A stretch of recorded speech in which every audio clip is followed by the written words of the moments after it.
everyone, welcome to my channel. My name is Nat and this is Nat's Narrative, and today I'm going to give you 8 spooky book recommendations for the fall season.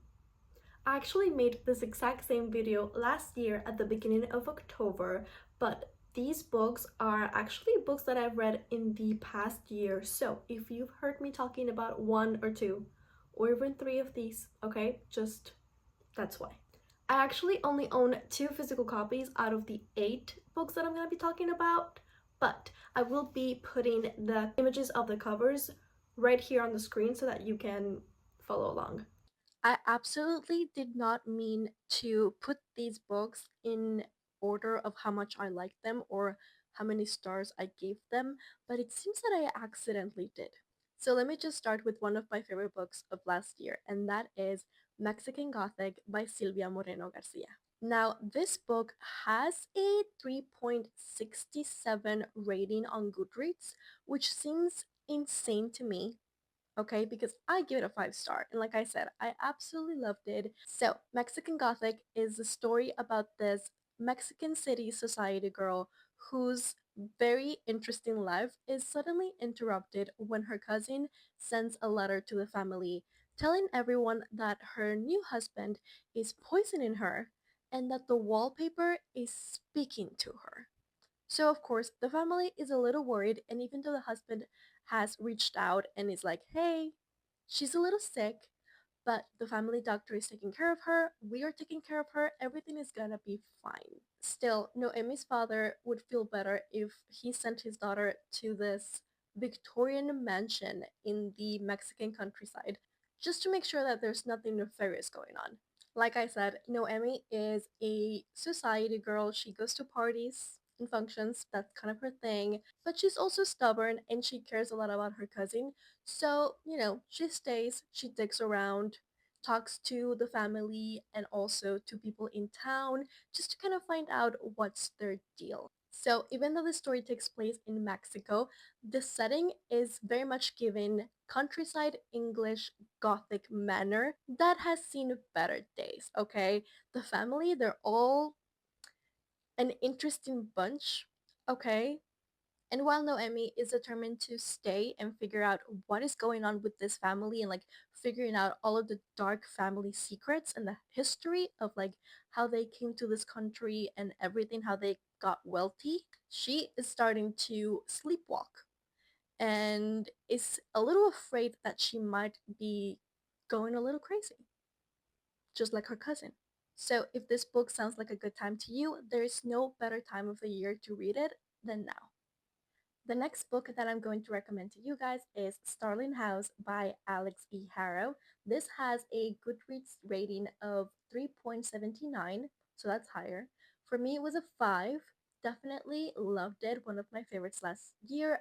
There is very much a continuation here with the topic of Victorian Gothic houses that have seen better days, right? They're a little bit of disrepair, and they seem to be alive, haunted. That's for you to find out. But this actually takes place in a tiny town in Kentucky. And the main character, Opal, she is just trying to survive and help her brother get out and go to college and make something out of himself. So she ends up taking a job at Starling House. I believe she is cleaning the house, like that's what she's hired to do. But she's always felt strangely drawn to the house. Like there's something inside waiting for her. If I were to come up with a title for this book, it would be Stranger Things, hear me out, and Hadestown, which is a Broadway musical that is a retelling of the Orpheus and Eurydice. And Hades and Persephone's like their myths, right? Just hear me out, okay? It's good. It was so not what I was expecting going in, and I don't want to give too many details because I don't want to ruin it. So just read it and then thank me later, okay? I will be awaiting. Now, the third book is The Dead Romantics by Ashley Poston. This is a book that I actually read on a blog on this channel. So I have talked about it a lot. This has a Goodreads rating of 3.91, but personally, it's a 5 star. This is a story of Florence Day, and she is a romance ghostwriter whose deadline is rapidly approaching. She just got a new editor, and he's not going easy on her. But the problem is that she cannot write this romance, like she cannot finish it because she just went through the worst breakup of her life and does not believe in love anymore. Her father ends up passing away unexpectedly, and she has to go back home for the first time since she left for college. Not only does she have to deal with the fact that her deadline is approaching, her dad just passed away, and she has to deal with that grief, and she has to go back to a town that does not feel welcoming to her. Her family owns a funeral parlor, so she and her family are in charge of her dad's funeral, and he has some very strange requests. Okay, wait, did I forget to mention the fact that she can see spirits? Because that's very important. While she is at the funeral parlor with her family taking care of everything, there's a knock at the door, and when she goes to open it, she finds her editor right there. And he seems to be very much a spirit, a ghost. I just absolutely love the way that Ashley Poston tackles writing nostalgia, okay? Especially for a place that hasn't been home in a while. And while it has changed in some ways, it also has very much stayed the same. And so has the people that live in there. It was a very fun read, but at the same time, we're obviously talking about grief and loss and belonging or not belonging to the place that you should be able to call your home. Again, very highly recommended if you're looking for a romance that's still a little spooky for this time of the year. Now, for my next two recommendations, this is actually a duology by Rachel Gillick, and the first book in it is called One Dark Window. This one has a Goodreads rating of 4.27. It was personally a 4.5 for me. This is a gothic romantasy, though I will say that the world building and the magic system for this is a little more original, more fresh than it usually is with romantasy. Personal opinion, our main girly is a little multidimensional in the sense that she has the spirit, essence, presence of a monster, a creature called the Nightmare living in her mind. She has a little roommate in her noggin. The setting for this is a kingdom called Blunder, and they happen to be mist locked, if that makes any sense. They're surrounded by mist. And if you go into the mist without wearing a charm or a little amulet or something like that, you end up going crazy. And then you die, I think. She ends up meeting a few people, namely one of them, the love interest.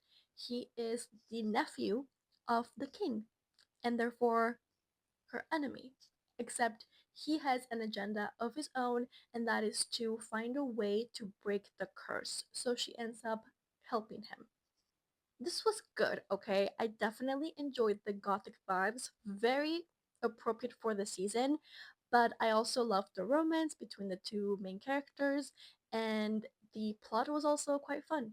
I'm not gonna say much about the second book because I don't want to give any spoilers, but we are introducing a couple POVs to this one, and that makes it even better. Okay, I loved the newly introduced POVs even more than the first two. I hadn't mentioned this, but the second book is called Two Twisted Crowns, which actually has a higher rating on Goodreads than the first book. This one has a 4.40, which is good.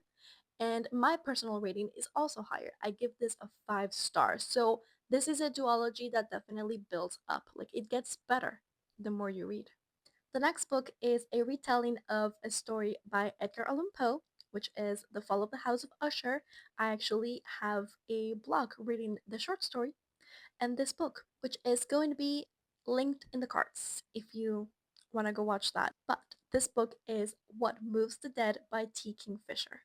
This book has a Goodreads rating of 3.86, but personally, it's a 4 star. In my opinion, this is a very good retelling of the original story. The author, what they did was just give more detail, okay?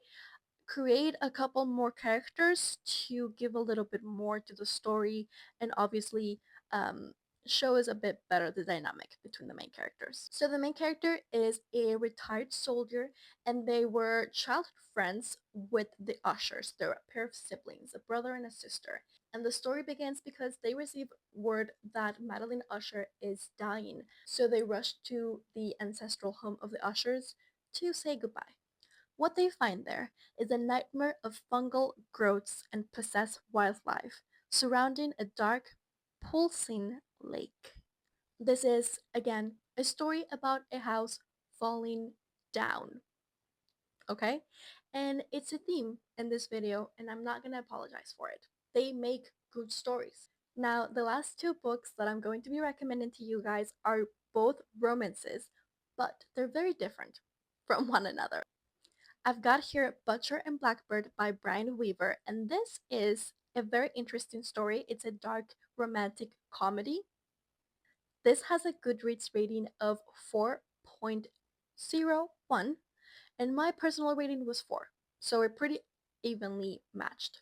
It's a dual POV story between two serial killers who hunt other serial killers. Okay, so if you're thinking Dexter, kind of like that, but it's as if a Dexter and a female Dexter met each other accidentally while they're hunting the same person, and then they become friends. I would call this an off the page slow burn romance in the sense that it takes them years of friendship to fall in love, uh, but because it's just the one book, we only see when they actually interact with each other. They end up doing a little annual game where they will meet up at a destination that somebody else chooses, and they have to find the local serial killer. And whoever finds that person first gets the honor of killing them.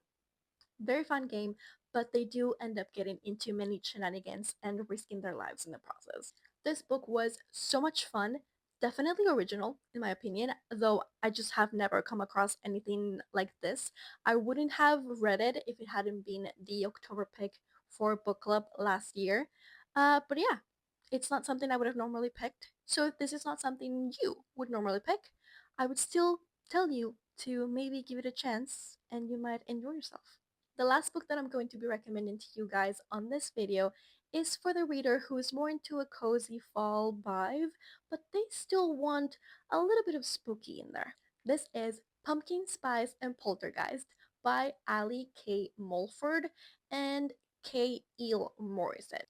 This has a Goodreads rating of 3.78, and my personal rating was 3 stars. But I really enjoyed myself while I was reading this. It was a good palate cleanser between all of the haunted mansions. Imagine that this story takes place in Stars Hollow from Girl More Girls, but if you were stuck in fall the entire time. We have pumpkins year round and Halloween decorations and everything. And the inhabitants, while some of them are human, like you and I, most of them are paranormal creatures like werewolves, vampires, witches, sirens, etc., etc., etc. This is sapphic, by the way, and dual POV. One of the main characters is a human girl who just moved in to the town and she's about to discover that it's a crazy town. And the other girl is a witch and she accidentally summons the spirit of her deceased ex. Okay? Her ex just pops up as a little poltergeist, a little ghost. And she decides that her unfinished business is to help find our main girl new love, a new chance at love. This was quite ridiculous, but very fun and definitely very cozy. Okay, their vibes are 100% there. If you need any more convincing, there's also a little bit of a cozy mystery thrown in there, so this book really has it all for the cozy fall reader. Okay, everyone, these are my book recommendations for this fall season. I hope you, at the very least, add one of these to your TBR. And if you've already read any of these, please comment down below so we can chat about it. Let me know if we rated it the same or if you didn't like them, even that. I want to remind you that I am on Bookstagram as well as TikTok. I'm back on TikTok, I guess. But I will leave the links to that down below, as well as the links to my Goodreads account, as well as Fable, which is the one that I use the most, if I'm being honest. So if you want to be friends with me, send me a request on Fable. I would be highly honored if you subscribe to the channel and if you liked and commented on this video, as well as shared it if you think any of your friends would be interested in these book recommendations. Thank you so much for watching, and I will see you in the next spooky fall season video. Okay? Bye bye!